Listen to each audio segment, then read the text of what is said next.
Bom dia, boa tarde, boa noite, meus queridos ouvintes do nosso querido Elotalk. É com muito prazer que a gente está começando hoje o Elotalk número 16. A gente teve com a Poli no número 8, né? Foi. É o que a gente estava falando Verdade, agora. Né? Isso aí. E agora, mais 8 episódios à frente, a gente está aqui mais uma vez contigo.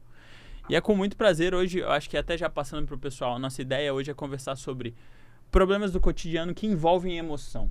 Então, acho que todo mundo já passou por alguma situação, como medo de falar em público, como Medo algumas de viajar de fobias, avião, medo fobias. Exatamente. Então, alguns problemas de vícios. Alguns comportamentos Redes indesejados, sociais. como roer unha, né, como Exatamente. compulsão alimentar. Perfeito. Então hoje o prato tá feito aqui, né? Se você ficar até o final, você vai ter dicas incríveis de como superar esses comportamentos indesejáveis, assim.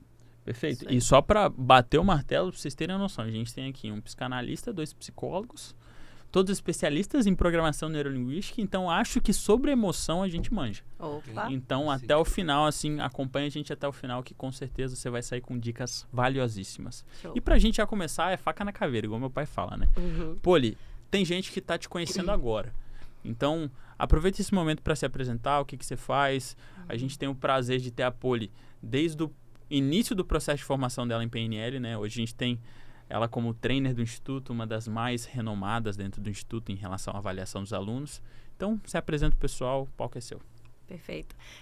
Não posso não deixar, né, de pedir o pessoal para lá assistir o primeiro Elotalk, que eu falo bem da minha história. Tem um assunto de constelação familiar que também é show de bola Muito bom para mesmo, o povo muito bom. assistir. Bom, vamos lá. Eu me chamo Poliana Andreão Silva, filha única. Tinha tudo para ser mimada, mas trabalhei pra caramba para não ser. E conscientemente, graças a Deus, encontrei aí a PNL, encontrei o desenvolvimento pessoal. Isso me fez ter uma noção de que realmente para você ser alguém, você precisa lutar diariamente por um espaço, né, para conquistar algo. Então, comecei lá, eu posso dizer até que na infância, na pré-adolescência, ali 12, 13 anos, eu queria minha independência financeira. Eu já tinha essa visão lá com essa idade, porque filha única, pais separados, eu queria ter essa independência, essa autonomia para não ficar ali naquele sufocamento daquele amor materno. E aí comecei a trabalhar na rua, vendendo com bandeirolas para Fiat, para Ford, enfim, falei tudo isso lá no primeiro no Elotalk. E todo esse processo foi assim muito importante para o meu aprendizagem e para entender que, na verdade, fazer diariamente o que precisa ser feito, nem sempre você vai estar disposto e alegre com aquele processo. E que às vezes você está subindo uma escada, aquele ato de subir a escada não é tão confortável, mas você pode olhar lá em cima, saber o que você está fazendo para chegar aonde você deseja chegar. Eu acho que foi sempre isso que eu pensei. Eu não queria estar no mesmo lugar, não queria morar sempre no mesmo bairro, não queria estar sempre com a mesma história de vida das pessoas que hoje, inclusive algumas, eu ainda tenho contato, estão lá no mesmo lugar, com a mesma história de vida, né? Então, eu queria algo mais para mim. Eu acho que instintivamente eu tinha já essa visão de crescimento. E aí a PNL veio para fortificar e realmente foi o primeiro contato com o desenvolvimento pessoal foi a PNL. E a partir daí que tudo caminhou para crescer, né? Para crescimento. Vamos começar então com talvez uma das grandes dificuldades que as pessoas têm, talvez uma das maiores, que é falar em público. Né?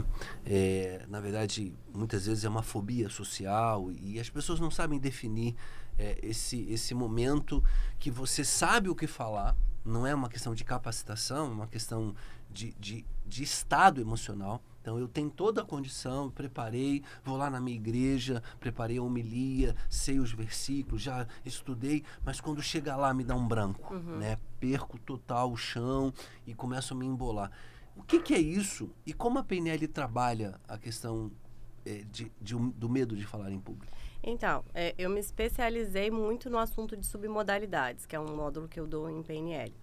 Submodalidades é o detalhamento das nossas modalidades, visual, auditivo, sinestésico. Se você perguntar para uma pessoa que tem medo de falar em público, como que ela visualiza esse cenário interno dentro dela, ela provavelmente vai te dizer, olha, eu vejo as pessoas muito grandes, olhares muito enormes, vejo brilhoso, provavelmente com muitas cores, muita luminosidade. E ela, ao falar de si mesma, ela provavelmente vai dizer, eu me vejo pequena, me vejo sem cor, me vejo sem brilho. Essa é a estrutura neurológica visual daquilo que internamente está registrado no mapa mental dela. Ela provavelmente vai falar dos sons. Eu vejo as pessoas falando muito alto. Eu vejo minha voz muito baixa, um timbre de voz complicado ali de se ouvir. Essa é a representação interna dela. Então, aí a gente trabalha a estrutura mental. A PNL entra na modificação dessa interpretação interna do sujeito. Então, se a PNL entende o quê? Se a pessoa tem essa representação interna, né, totalmente distorcida da realidade, concorda? Se ela tem essa representação interna totalmente distorcida da realidade, isso traz uma sinestesia de medo, taquicardia, sudorese, gagueira. Ela tem todas essas sensações sinestésicas a partir dessa representação interna que não é compatível à realidade. Se a PNL entende que isso é possível distorcer, trazendo uma sensação negativa, então é possível distorcer para que eu possa modificar a minha sensação a partir da mudança da representação. Entrar aqui, você vai completar aí. Só para a gente ter uma ideia, clarificando isso, às vezes você vai falar em público e você fica com medo do público. Né? Você pensa que o público está ali para te julgar.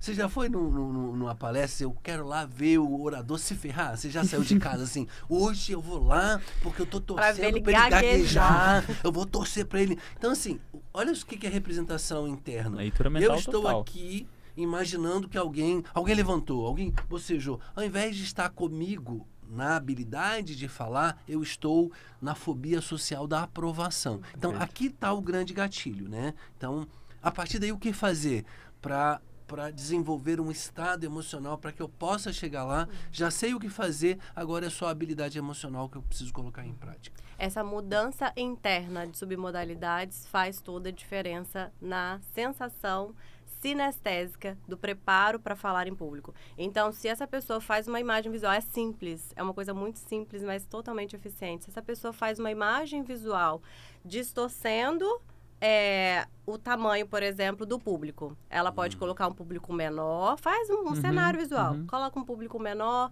se ver maior, não no sentido de arrogância, mas de autoridade. Eu sei o que eu estou dizendo, então eu tenho a contribuir com essas pessoas que estão ali me ouvindo. Então, ela se ver maior, se ver brilhosa, coloca cores, de uma forma que fica confortável, coloca um timbre de voz ok.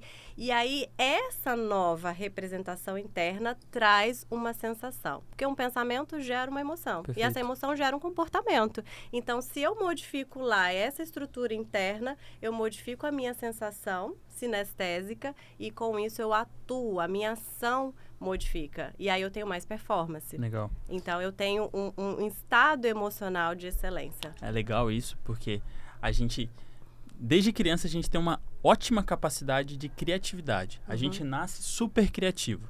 A gente perde isso com o tempo, né? Total. Então, a gente desaprende a ser criativo. Porque a gente nasce sem barreiras de pensar, de cutucar. Vocês sabem, meu irmão pequeno, e vocês... Enfim, eu acho que vocês têm essa vivência, né? E quando a gente fala sobre submodalidades, me vem muito essa ideia de utilizar essa máquina maravilhosa que é o cérebro para criar algo que a gente tem facilidade. A gente, às vezes, cria cenários negativos, mas a gente também pode utilizar esse cérebro, que ele é super potente, eficiente nesse sentido, para criar um cenário diferente daquele que normalmente eu tenho imaginado, né? Quando eu falo muito com atleta, eu brinco sobre bater pênalti, sobre uma partida importante, é que essa representação interna, ela tá com miopia. Eu gosto de falar que quando a gente traz a PNL e as submodalidades, a gente coloca um óculos ali regulando o grau e a gente começa a enxergar a situação como ela realmente é. Uma boa metáfora. E aí, beleza. Se eu tô vendo ela como ela realmente é, fica mais fácil eu me desempenhar em relação àquilo. Perfeito. Qual é o passo a passo? Por exemplo, vou trazer na prática. Uma pessoa que você trabalha e que você considera extremamente arrogante. Aí, como é que você se visualiza diante dessa pessoa? Provavelmente você vê essa pessoa num tamanho muito grande. Você tem uma representação interna da voz dessa pessoa estridente, provavelmente. Tem até umas brincadeiras que dá pra gente fazer com submodalidades. Eu brinco em sala de aula com meus alunos, falando assim, imagine que você tem aí um controle remoto na sua mão. E aí agora você tem o poder, com esse controle remoto, de fazer as mudanças que você deseja. Diminui aí o tamanho dessa pessoa. Faz um ajuste na voz dela, coloca ela aí com a voz do Pato Donald. Você lembra uma vez uma amiga? Ok. Conta história aí, eu não sei. Não, depois conta. Depois. Continua, porque essa história é muito engraçada. Porque quando você muda a voz da pessoa e você bota o Pato Donald falando... Você, a pessoa que tá dando medo, você vai rir, né? É mais ou menos isso. Então, a pessoa ela não vai deixar de ser arrogante, mas a sua representação interna em relação a essa pessoa modifica. Então, não é a situação externa que faz você se comportar, é como você se representa, como você representa em relação à situação externa. Perfeito. Então, você faz esses ajustes, é uma coisa muito simples que parece, nossa, como que isso pode mudar tanto? Muda. Porque eu tenho alunos que curaram fobias de rato, de medo de avião, pessoas que nunca entraram no elevador, ou que passaram uma experiência muito complicada dentro de um elevador, um lugar fechado, e passaram anos sem entrar em elevador, sem entrar em lugares fechados. E essa mudança de representação interna a partir de submodalidades, esses ajustes internos, faz com que a pessoa modifique a sua história pessoal. E no mesmo dia, né? Porque assim... na mesma hora, 5 minutos, 10, Então, assim, a gente tem uma crença de que esse medo, a gente fica alimentando o medo, né? Eu tenho medo de falar em público, então eu crio essa representação, e essa representação é que me faz não ter o estado. É muito bom a gente entender isso. O que me faz falar em público é o estado emocional. Então, como eu acredito que eu não consigo, o público fica maior, as pessoas estão ali me olhando, me reparando, ao invés de estar concentrado na oratória, naquilo que eu trouxe, então eu fico preso ali, falando especificamente em medo de falar em público.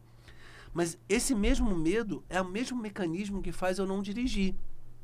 Porque eu entro no carro e fico maximizando o medo, o que pode acontecer, o outro pode vir bater em mim. Então eu fico focado, ao invés da habilidade de fazer, nos medos e percalços que isso pode trazer.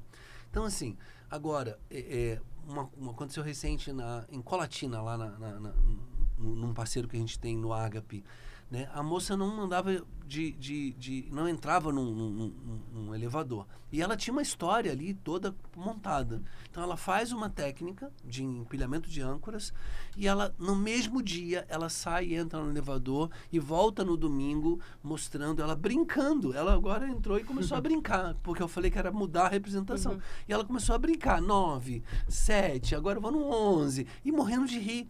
E manda foto. A outra é em Nova Venécia, a Valquíria, que medo, fobia de dirigir, e de repente ela entra num estado emocional de que no meio da aula eu falei, eu faço um desafio, o carro tá aí, do marido, tava fazendo, ela falou, tá. Eu falei, você confia? Ele falou, eu confio. E dá a chave na mão dela. E peço ao Richelme para ir filmando.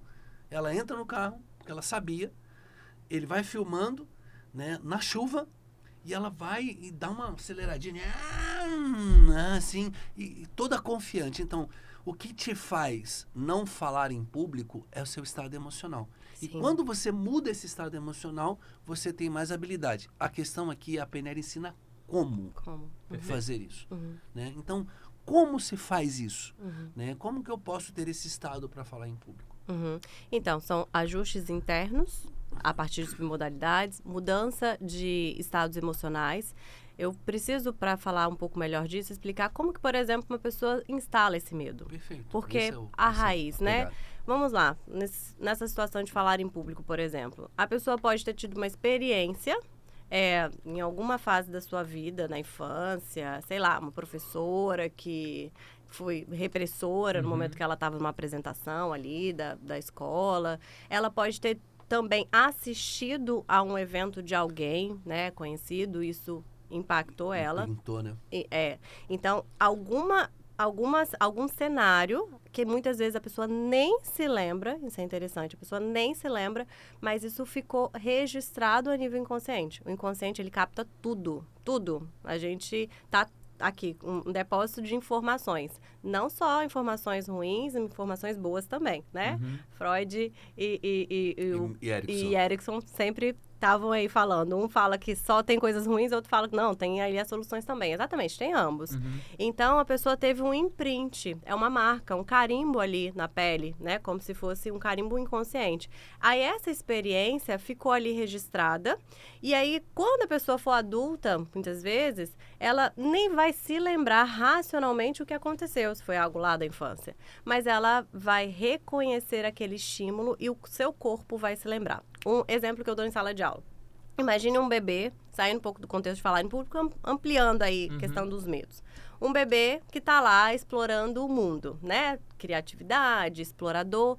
Aí ele tá lá brincando e de repente ele vê uma baratinha andando. Aí ele olha e fala, que curioso essa baratinha. Aí o bebê vai lá, engateando para pegar essa baratinha. E aí ele pega a baratinha. Se deixar, o bebê faz o quê? Até come a baratinha, né? Porque ele não tem filtro. E aí chega a figura de autoridade, seja a mãe, a babá, o tio, o avô, o pai, chega lá todo poderoso. E aí olha aquela cena e dá aquele berro, menino! E pega aquela criança no colo. E aí eu faço aquele teatro em sala de aula, né? E sobe em cima da mesa, e liga pro bombeiro, e chama a polícia. E aquele registro fica... A criança aciona ali o alarme vermelho, luta e fuga, né? Então, alarme vermelho. Isso aqui é algo extremamente perigoso. Se uma baratinha provoca esse terror na minha mãe, no meu pai, nessa figura de autoridade, então eu preciso ter muito medo disso. E aí a criança vai crescer com essa informação inconsciente. E ela vai se lembrar com 20, com 30, com 50 anos, inconscientemente, de reagir àquele estímulo. Ela não vai lembrar da cena primária, muito provavelmente. Mas ela vai ter esse registro inconsciente e o inconsciente vai se lembrar de fazer isso. E tem outras duas formas de também impactar com o medo, que é também uma herança, né? Uma herança de medo. Às vezes o pai, a mãe pode transferir isso. Genético até, né? Exatamente. E até pelas próprias crenças, né? A forma de se comportar. Uma mãe que tem medo de água, ela nunca vai entrar na água, ela vai se comportar, mesmo que ela nunca diga isso para o seu filho, o filho vai absorver isso e vai ter esse medo de água. E também na vida adulta. A gente não está isento, né? Na vida adulta. Eu mesmo já vivenciei uma vez um acidente numa estrada de Rondônia, onde não tinha nem celular para ligar. E o Wellington sabendo essa história. E eu, infelizmente, presenciei uma pessoa falecendo ali na hora. E eu não pude ajudar, aquela sensação de incompetência. E isso ficou, né, muito vivo nas minhas submodalidades. E aí, talvez, o como, né? Essa imagem mental interna estava muito viva dentro de mim. Isso foi, ao longo do tempo, me trazendo sensações sinestésicas no corpo. Toda vez que eu pegava o carro e passava pela estrada em lugares que não tinha muita cidade, que não tinha, né, muito acesso em BRs, eu começava a sentir taquicardia, sudorese, um medo, e começava a respirar curto. E eu falei, opa, eu já conheci a PNL. Falei, opa, alguma coisa aqui está acontecendo. E aí eu entendi que eu estava amplificando aquelas submodalidades. Então, quando eu me lembrava do que acontecia, era uma estrada escura, mas a cena, quando eu me lembrava, era extremamente clara. Tinha muita luz. Ou seja, de tão viva, tão forte. Que era o medo. que estava na minha memória.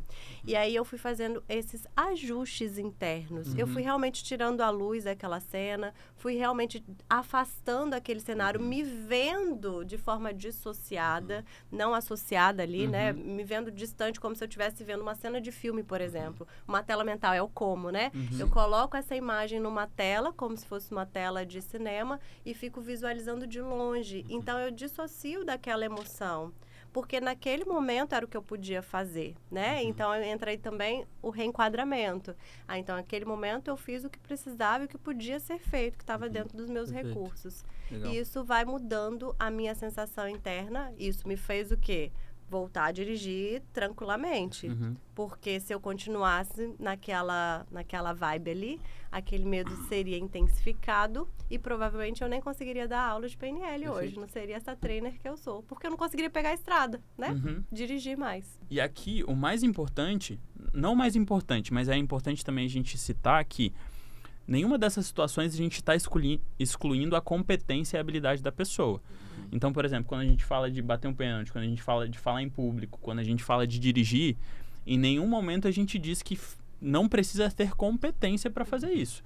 É lógico que essa questão de competência, de habilidade, tem que ser sim treinado, tem que ser trabalhado para que você consiga ter uma boa performance, mas muitas vezes essa habilidade ela existe, só que a representação interna e essa gestão emocional ela não acontece. Na PNL a gente chama isso de confiança na competência, né? Então, tem que ter confiança e tem que ter competência. Isso aí. Se não tiver confiança e competência, não resolve, né? Você pode ter competência e não ter confiança. É o caso que a gente está falando aqui, né?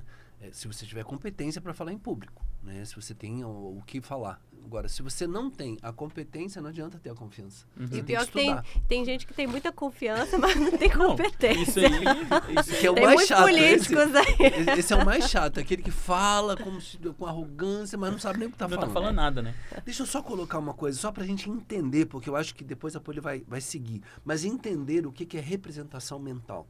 Olha só, você nunca viu uma manchete de jornal: barata ataca a dona de casa e mata?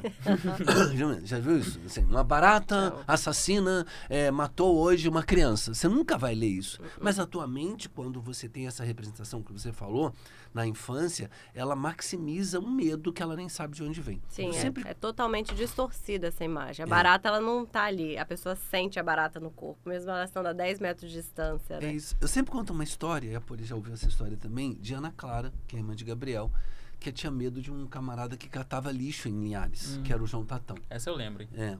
E aí o João era um medo, né? E aí a nossa secretária começou a colocar um pouco de medo na Ana, falando assim: se você não obedecer, a Ana sempre foi mais rebeldezinha, se você não obedecer, eu vou chamar o João Tatão, vou te botar na carroça do cachorro. E ele andava A educação ali, ele até hoje tradicional tá lá. faz muito isso, né? Tinha uns 14 cachorros. Ela falou que eu vou botar você no meio dos cachorros na carroça do João. E aí, a Ana Clara começou a acordar de madrugada com medo, né? Mãe, medo. E aí, eu fui conversar com ela, ela falou assim: o João Tatão, né? Gandão, ela falava, Gandão, vai me pegar. E um dia eu aproveitei que o João estava sentado em frente à nossa casa, né? Normalmente ele catava lixo, e aí eu desci. Falei para a secretária, bota a Ana Clara na janela. E aí, a Ana Clara ficou na janela e eu desci. E quando eu cheguei lá embaixo, o João estava sentado, falei: e aí, João, você quer café? Eu tenho café lá em cima.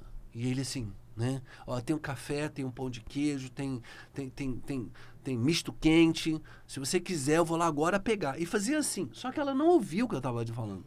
Ela viu o pai grandão, o João lá, né? Pequeno. Só com os 2 dentinhos, tá? Rindo, né? E eu falando assim: você vai esperar aí agora, porque eu vou lá em cima e quando eu descer, eu vou trazer isso tudo pra você. E aí ele, né? Assim, não quero, né? E aí eu falei: então você espera aí. Aí fui. Chego lá, posição de super-homem perto da Ana Clara, dei um jeito no João. E eu disse pra ele não te incomodar nem no teu sonho, nem ficar aí te amedrontando. E ele prometeu pra mim que ele vai ficar quietinho lá, né? E a Ana Clara ficou na posição de superpoder. E é lógico que eu falei pra secretária: corre lá e leva o pão pra ele rapidinho. Né? Ou seja, a imagem que ela tinha no sonho era ele grande. Agora ela tem a imagem dele pequeno e o pai grande. E o pai garantindo a ela: deixa que eu te protejo. Ok? Fui lá e resolvi a bagaça. Então, isso é representação mental. Isso. Para que as pessoas entendam isso de uma forma muito prática. E aí você segue falando o que você faz com isso. O tamanho é algo que impacta muito nas submodalidades visuais. É algo que é, muitas vezes, a chave da virada. Né? Só explica assim, o que é uma submodalidade? Então, é o detalhe do visual, por exemplo. É o detalhe do auditivo. São os detalhes do sinestésico. Então, se a gente tem lá as nossas modalidades, que eu falei lá no início, visual, auditivo e sinestésico, as submodalidades é o entendimento desse detalhamento. Então, quando eu faço... Aí eu tenho uma lembrança. Meu parto, por exemplo, eu tive parto normal, ele estava lá 11 horas, trabalho de parto, e era muita dor, né? As mulheres que já tiveram essa experiência. E aí quando eu lembro dessa imagem, eu me vejo, eu tenho cores, eu estou associada, tem uma estrutura. Eu ouço sons, inclusive a mesma música que se repete todo o tempo. E nem era isso que se repetia todo o tempo, mas é o que ficou registrado aqui. Então é aquela música lá da Alceu Valença. Então tá lá aquela música tocando aqui. Tu vens. Inclusive quando toca, Miguel já fala, olha a minha música de quando eu nasci, ele já sabe. Então, e tem a sensação sinestésica, né? Hoje não é a sensação de dor, é a sensação de força, né? A sensação de, caramba, que alegria, né? Então, é uma sensação forte, intensa. Então, isso é uma submodalidade. É como se eu estivesse detalhando o que eu vejo, o que eu ouço e o que eu sinto. Isso traz muita maestria para gerenciar emoções. Legal. Isso traz muita maestria para você falar em público, para você ter uma performance boa para jogar futebol, para você apresentar um trabalho de escola, de faculdade. Pra você ir num date de namoro, gente. Isso ajuda. É sério. E como? Né? Para você namorar real, né? Porque você explorar essas submodalidades. Porque a gente, às vezes, vai passando no piloto automático, nem percebe, nem sente, nem para fazer essa autoanálise. Então, a PNL ensina a gente a fazer essa autopercepção de si próprio. Para que a gente entenda, eu tô aqui com essa percepção muito distorcida da realidade, isso está me trazendo uma emoção não legal e uma reação que não tá bacana. Então, quando eu tenho essa autopercepção, eu posso fazer esses ajustes para que eu tenha mais performance na vida. Legal. Em tudo, né? Na carreira profissional, pessoal, no date, no namoro, com os filhos. Então, essa... a virada de chave. Quais são os problemas que os seus pacientes mais relatam e nas aulas de PNL? O que mais você trabalha? Medo de falar em público? Fobias, de forma geral. E também mudanças de comportamentos indesejados. Então, dentro de fobia, medo de falar em público, medo de avião, medo de injeção, inclusive, né? No caso da família, que mudou a parte tirava sangue e desmaiava. Depois da técnica de PNL, agora ele tira sangue de boas. Medo de tirar sangue, medo de fazer exame de ressonância. Pessoas que não conseguem, claustrofobia, precisam fazer e não conseguem. Que é uma coisa terrível, se você pensar do ponto de vista daquela máquina em cima de você, você ali com um negocinho na mão, né, e tem qualquer coisa. Mas é possível fazer com a PNL. Sem sedativo. Sem sedativo, exatamente. Imagine pessoas que às vezes deixam de ter, aproveitar oportunidades, sejam de trabalho de viagem, porque tem medo de avião. Pessoas que deixam de viver porque tem medo de entrar no avião. Medo de altura. Alunos mesmo que às vezes tinha a esposa, né? Desejava lá subir o alto da montanha, mas o marido não ia, tinha medo. E aí faz a técnica de PNL e consegue subir. Então, assim, são medos do dia a dia. As pessoas relatam, às vezes nem chega a ser uma fobia, porque fobia é quando você realmente não tem um diálogo interno, não tem um pensamento. Se uma barata passa aqui na minha perna e eu tenho fobia, ou se eu vejo ela passando ali na parede e eu tenho fobia, eu vou sair correndo aqui e não há Cristo que me traga de volta nesse lugar. E eu vou ficar em estado em estado de pânico por um bom tempo. Não tem um diálogo interno, não tem um raciocínio. Nossa, ela está longe de mim, então deixa eu avisar, né? Uma coisa tranquila. Não existe. Então, a fobia ela é um medo desproporcional em relação à realidade. A pessoa, ela visualiza internamente algo muito maior do que realmente é. É totalmente distorcido. É importante isso, a gente entender o que é fobia, o que é medo, né? O medo é quando você... Faz ainda. Quando você reage ao objeto do medo. Você chega ali... Que é algo que pode te trazer algum malefício. O medo é a é partir a, disso. É a proteção em isso si, aí, no perfeito. caso. Então, isso é o medo. Você tem medo. Agora, a fobia é quando você imagina e a partir dali você já reage só na imaginação. Né? Então, quando você tem um medo, você reage à situação em si. Isso é um medo que pode te impedir, mas pode te proteger. Mas a fobia é quando esse medo ele te domina a tal ponto que ao pensar nisso você já... Paralisa. Então você não está na reação do objeto ali, né? A fobia, ela reage ao objeto fóbico só na imaginação. Não precisa nem passar pela situação.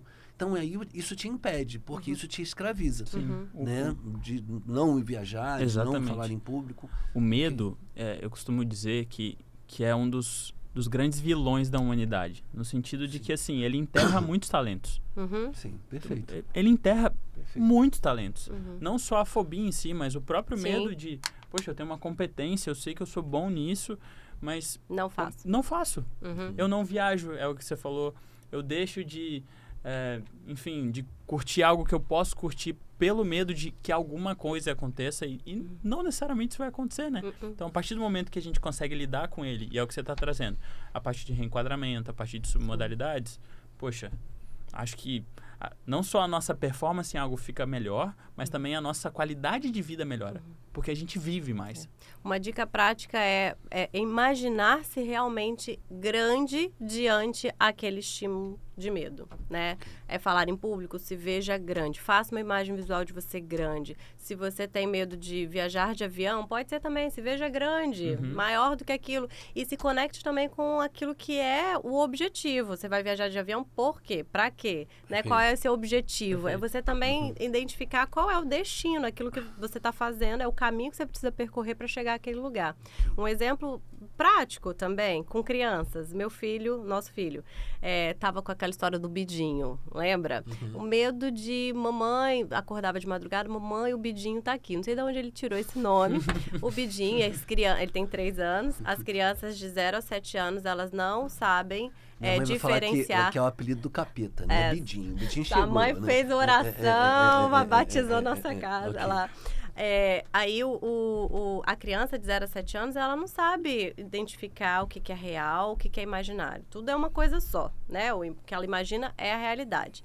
E aí ele tava nessa história do bidinho, que o bidinho tava lá para botar terror, para dar medo, nanã. E aí eu fui trabalhando, filho, como que é esse bidinho? Curiosa, entendendo, né? Ele brilha. Ele tem brilho, ele ilumina. Sim, aí eu fui trabalhando essas submodalidades com ele. Então como que é essa cor? Que cor que ele tem? E aí eu fui desconstruindo com ele a imagem que ele tinha desse bidinho, né? Dessa luz, dessa cor. E fui também reenquadrando. O que eu fiz? Filho, você lembra que quando a gente vai dormir, a gente ora pro Papai do Céu e fala assim que Papai do Céu me ilumine? Eu acho que o bidinho, na verdade, é o Papai do Céu iluminando o seu sono para te proteger enquanto você dorme. Olha só.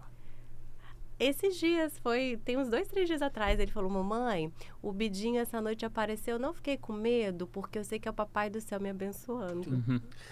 Se você tá gostando disso aqui, eu vou falar para você o seguinte, dê aí um like, né? Vai no sininho aí, aperta o sininho, porque assim o YouTube... Se inscreve no canal. Exato. Se inscreve no canal. Né? Então, são práticas assim, porque a gente tem trago assuntos tão relevantes e para estar aqui no YouTube, os assuntos relevantes, às vezes, eles não têm tanto apoio. A partir do momento que não é entretenimento... O YouTube não disponibiliza esse conteúdo para tantas pessoas, né? Sim. Se eu tivesse aqui mergulhado numa banheira de Nutella e comendo Nutella, e aí milhões de vídeos, ninguém começa a disparar isso. Nada contra quem gosta de Nutella, gente, por favor. Mas é só para você nos ajudar a propagar esse Elo Talk. Perfeito. A gente tem trago assuntos de tanta relevância, então eu vou te pedir, né? Compartilha isso com pessoas, né? E assim mais pessoas vão inscrever no nosso canal. Isso o YouTube entende da relevância, vai disparar para mais pessoas, né? E você também se inscreva aí. e confira, tem assuntos aqui incríveis, um material de altíssima qualidade, inclusive mandar um abraço para o pessoal de Santa Maria de Etibá. Nós temos alunos, né, do terceiro ano do ensino médio lá, que tem uma matéria com uma professora chamada Rubiana, e eles têm assistido o Elo Talk como ponto de debate. Então, Santa Maria de Etibá, o nome da matéria é Projeto de Vida. Grande abraço aí, galerinha aí, Pomerana e todos os moreninhos também. E só mais um recadinho. A gente vai deixar aqui na descrição do vídeo um link para todos os nossos cursos. Porque o que acontece? Isso que a gente está falando aqui hoje é só uma pequena parte de um dos nossos cursos, que é o Advanced em Programação Neurolinguística. Então, vocês estão vendo aqui 30 minutos, 40 minutos de algo que, assim, a gente tem 90 horas que a gente trabalha. Então, se você ficou interessado, você clica no link abaixo. Vão ter várias cidades do país inteiro que a gente vai disponibilizar o curso. E se você tiver interesse, entre em contato com a gente e vem participar da nossa família. Beleza, família Elo. Continua, Show. Poliana. Vamos falar sobre reenquadramentos. Você falou, boa. Nós já falamos sobre submodalidade, né? Tem como resumir a questão da submodalidade e já partir para o reenquadramento? Sim, eu ia só comentar sobre também roer unha, vícios de celular. Isso é legal. Vício de celular é muito importante. Fala pra gente. Compulsivamente. Tem uma técnica clássica da PNL que é o switch. E aí é realmente algo em 5 minutos. A pessoa ela consegue mudar a representação interna. Então, assim, a gente faz um cenário, qual é o comportamento indesejado? Exemplo, eu tinha um comportamento de preguiça. Eu queria fazer atividade física de manhã, mas qual é o estímulo ali? Qual é o estopim? A cama, o cobertor nesse frio. Então, qual é a imagem do comportamento indesejado? Dormir. Né? Qual é esse estímulo? A cama, coberta, comer, né? Então, tá aqui. É a imagem do comportamento indesejado. Qual é o estado desejado? Aquilo que eu quero construir. Então é um corpo saudável, uma perna sarada, uma barriga tanquinho, né? Então, ter essa clareza da imagem daquilo que eu desejo. Então, eu tenho 2 imagens. Aquilo que eu tenho como comportamento desejado, é comer compulsivamente, ou é dormir demais, ou é vício no celular, e aquilo que eu desejo, aquilo que eu quero para mim. E aí, nesse o que eu quero, é importante a pessoa identificar. Isso aqui é um exercício prático já, que a pessoa pode fazer, quem estiver assistindo aí.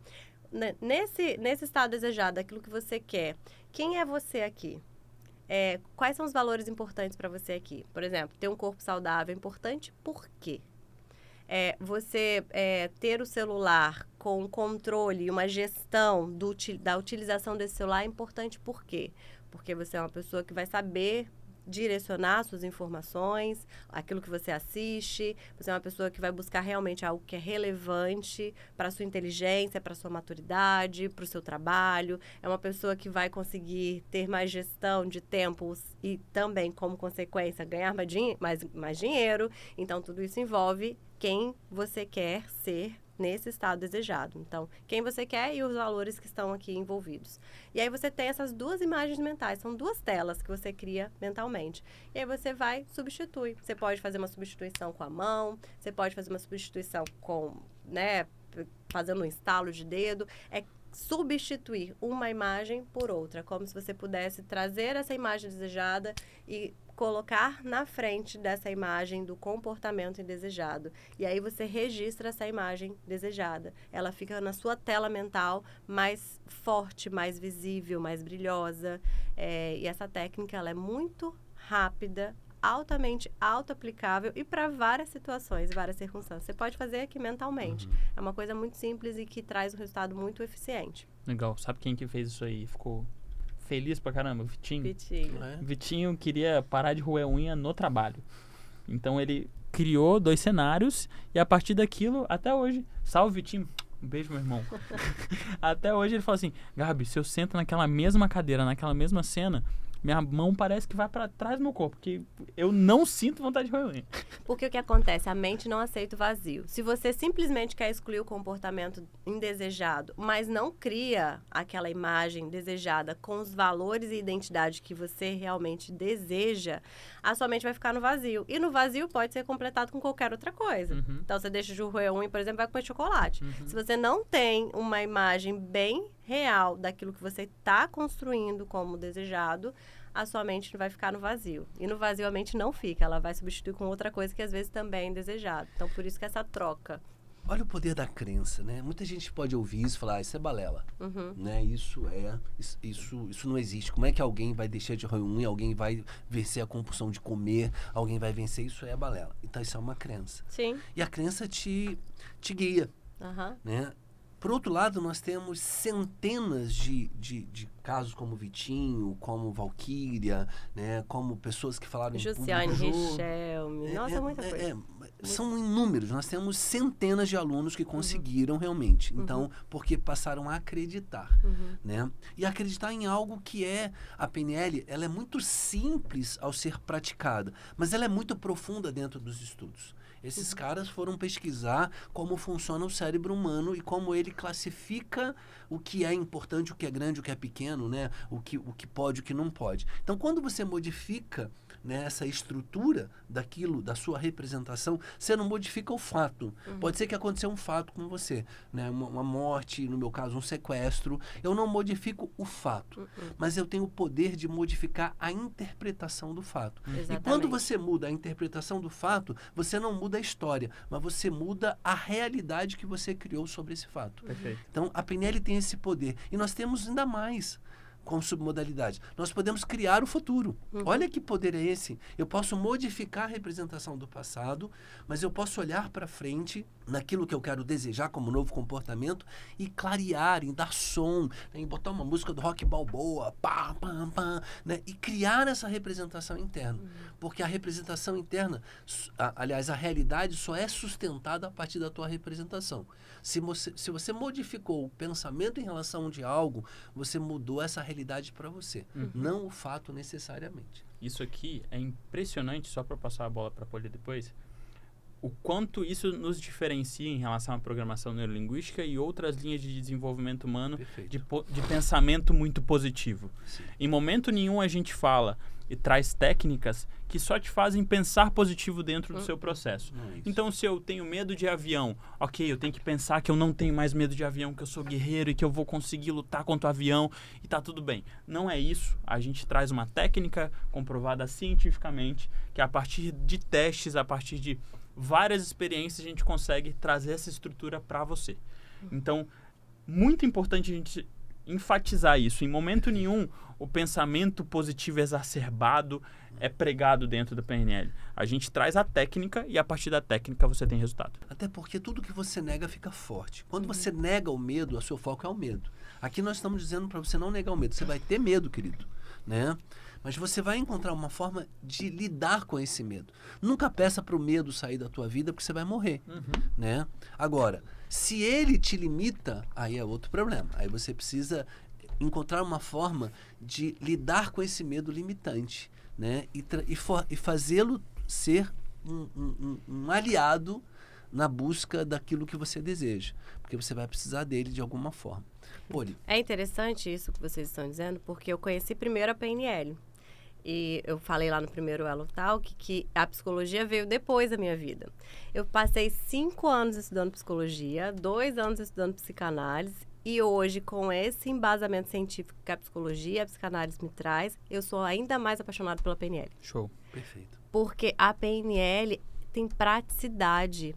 E a gente não elimina a dor, a gente não fantasia nem romantiza, né, uma ansiedade, um medo, não tem nada a ver com isso. Tem a ver com uma estrutura que a PNL traz com uma prática assertiva de resultados rápidos. E conciliado à psicologia, toda a ciência que a psicologia nos trouxe, né, em 5 anos de estudo, isso só potencializa o resultado das pessoas que estão, né, que buscam desenvolvimento pessoal. Então, a PNL, ela é muito prática e ela nasce da Gestalt terapia, que está dentro da psicologia, da terapia familiar, que está dentro da psicologia. Então, a PNL está lá, ela só foi identificada com mais praticidade na aplicabilidade. Da técnica em si. A gente estava conversando na semana retrasada, a gente tem o prazer de ter um dos nossos professores associados, o Maurício, que é o vice-presidente da IEN hoje no país, que é a associação que a gente é afiliado. Então, é uma associação internacional que ela tem o dever de verificar, fiscalizar se todos os institutos realmente estão seguindo práticas que são comprovadas. Então, há 2 semanas atrás, sentando com o Maurício, ele falando de todo o trabalho que eles têm para verificar dentro dos institutos se aquela técnica ela continua sendo comprovada ou não, se aquilo realmente é praticado ou não, se tem resultado ou não tem. Então, assim, poxa, quando a gente fala de programação neurolinguística, a gente fala de uma ciência que realmente é um processo sério, né? Que muitas vezes as pessoas não sabem. E realmente é importante a gente deixar isso enfatizado. E confundem com o oba-oba pregado pelo mercado, né? Como se fosse uma decreta, fala, Não. yes, que vai existe mudar. uma positividade tóxica, e aí entra o reenquadramento, pra gente até já Introduzir. caminhar para o fim, né? A positividade tóxica que está instalada na sociedade é que tudo vai dar certo, né? O yes. Você acorda às 5 da manhã, acorda motivado, sorri pra vida, yes, bora lá! Cara, 5 horas da manhã, eu não sei quem consegue acordar assim, real. Tem gente que consegue. É, real. Mas é uma estrutura de hábito, né? Perfeito. E as modalidades da pessoa Exatamente. de acordar. Às vezes a pessoa quer... O treinador, ele quer pegar a modalidade dele e enfiar na cabeça de outra pessoa. Não dá. Então, assim, você tá triste, a pessoa tá vivendo lá um problema da família, sei lá. Cara, fica triste não, bota um sorriso no rosto, vamos pra vida, passa um batom que tudo vai ficar bom.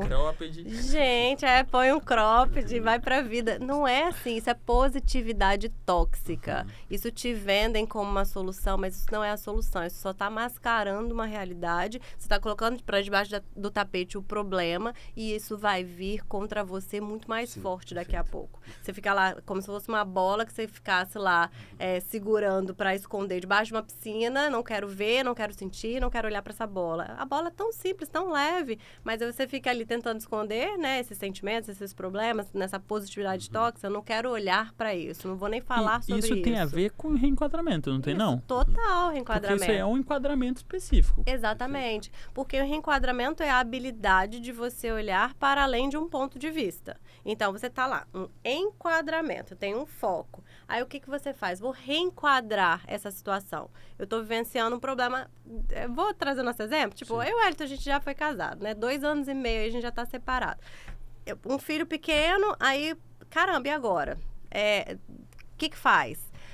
Quando a gente olha com uma limitação, uma separação, quando a gente olha com limitação para né, às vezes até para uma perda, e que, claro, o luto é real, ele é necessário, mas a gente fica ali, né, paralisado naquele ponto de vista, naquele ponto, naquele enquadramento. Tem pessoas que ficam num enquadramento por... A vida toda. 5 anos, 10 anos, eu conheço gente de 30 anos, né?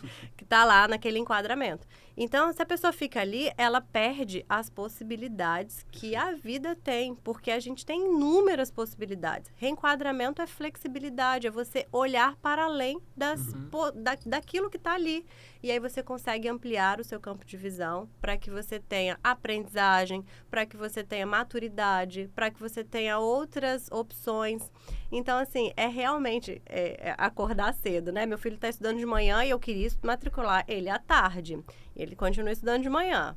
E eu já nem sei se eu quero botar ele à tarde, porque eu tô gostando tanto de acordar às 6 da manhã. Não acordo não. Mas assim, eu tô gostando de acordar às 6 da manhã e fazer caminhadas no calçadão todo dia. Cara, olhar a praia todo dia de manhã, fazer 1 hora de caminhada no calçadão, fazer umas corridas intercaladas. Tem sido tão produtivo.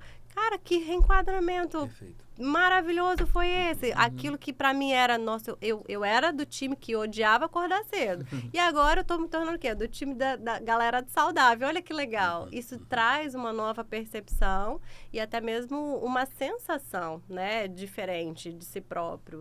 Reenquadramento é essa habilidade de ser flexível em olhar as circunstâncias que acontecem na sua vida. E onde você foca... A atenção ali expande, né? Voltando um pouquinho à questão do casamento, pode ser, então não deu certo? Não deu certo, a gente tem um filho maravilhoso. Então, vivemos uma vida intensa, né? Vivemos momentos incríveis e chegou um momento onde isso não foi realidade mais. Aí, cabe a mim focar onde houve a dor, que houve a dor. Sim, toda separação é um luto. Mas onde eu vou focar? Nesse filho que está aqui, nessa história bonita que foi criada, para até que ele mesmo tenha essa estrutura para vivenciar essa história, porque a partir daí o convívio com essa nova realidade é muito mais abundante do que a escassez daquele ponto. Né? Eu sempre falo que um ponto de vista é apenas um ponto. E se você quiser olhar para esse ponto, você fica escravo desse vitimismo. Mas quando você tem mais possibilidades, você tem mais recursos e probabilidade de sair disso. Né? Vamos continuar sobre reenquadramento. E a gente já está caminhando mesmo para o final. O que isso ajuda as pessoas no dia a dia? Né? Cara, se você acredita que ficar lá se martirizando com um problema dias e dias vai te trazer alguma solução, isso não vai. Então, como que o reenquadramento pode ajudar as pessoas? É realmente encontrar saídas, possibilidades. Não adianta você ficar ali esperando que algo mágico vá acontecer para resolver uma situação. Seja no seu trabalho, seja na vida pessoal, seja uma questão até social, financeira. Reenquadramento é essa possibilidade de você, primeiro, acolher a emoção, o pensamento, a situação externa, não negar, que é o que o positivismo tóxico faz, né? Primeiro, o positivismo quer negar. Não, finja que isso não está acontecendo. O tal do morre fulano, não existe mais, não pensa mais nisso, exclui. Não existe excluir, nada se exclui. Não existe uma exclusão de algo que foi real, que aconteceu na sua vida. Uma pessoa, uma situação, um fato, uma história, não existe. Então, o reenquadramento é primeiro incluir. Ok, isso está acontecendo, ou isso aconteceu, e agora o que eu posso fazer a partir disso? É literalmente usar o limão para fazer a limonada, ou a caipirinha para quem gosta mais. É realmente isso. Show de bola. Eu acho que eu não lembro de todos os 16 episódios que a gente teve de uma aula tão profunda dentro de algum tema da programação neurolinguística. Acho que foi um podcast sensacional, extremamente prático, que trouxe vários conceitos, e não só conceitos, né? Eu acho que essa é uma das grandes diferenças também da programação neurolinguística. A gente não traz só o conceito, a gente te ensina a prática. A gente te ensina a estrutura daquilo que funciona e que dá resultado. Exatamente. Então, acho que hoje, mais um dia. E já estou pensando no próximo que a gente vai trazer a Poli. Né? Acho que a ideia é essa. Mas, vou começar a cobrar. É o reenquadramento. É isso aí. Eu quero agradecer a Poli, né? Eu tive o privilégio de conviver e a gente teve uma história muito bonita juntos. Temos um filho incrível. Eu quero me dirigir a você, que está aí do outro lado, assim. Esse é um conteúdo tão precioso que a gente gostaria que você distribuísse para mais pessoas. Então, compartilha isso, né? Nos ajude a ajudar pessoas. É mais ou menos esse o nosso desafio aqui. Então, se inscreva, indique, mande isso para mais pessoas. Siga a Poli, por favor. Poli, 2LY, Andreão, no Instagram. Poli Andreão. E sempre tem conteúdos lá, né, nas nossas redes sociais. Eu também publico diariamente vídeos. Perfeito. Tá na descrição, o Instagram de todo mundo. Perfeito. Poli, foco é seu. Dá um tchau pro pessoal, alguma mensagem que você gostaria de falar hoje pro pessoal. Cara, muito obrigada, primeiramente, por estar aqui. É muito gostoso, né? Estar aqui com vocês. Vocês são da família, né? Irmão do meu filho, o pai do meu filho. Então, é da família para sempre. Realmente é muito bom fazer essa troca. E, principalmente, acho que plantar essa semente, né? Na vida das pessoas. Quem ouve, cada turma que eu passo, eu escuto histórias incríveis de superação, de transformação, de evolução. Não é nem de revolução, não, mas é de evolução. Aquilo que é uma construção. Perfeito. Isso é real, né? Não é imaginário, isso é real. Então, poder realmente levar essa semente para casa das pessoas a partir desse podcast é sensacional. Obrigada mesmo por estar aqui. Ele também atende, né? Atende consultório. É só entrar em contato aí através das redes sociais. Grande abraço. É isso aí. Até o próximo. Você tá esperando o quê, meu querido? Vem com a gente. Tchau, tchau.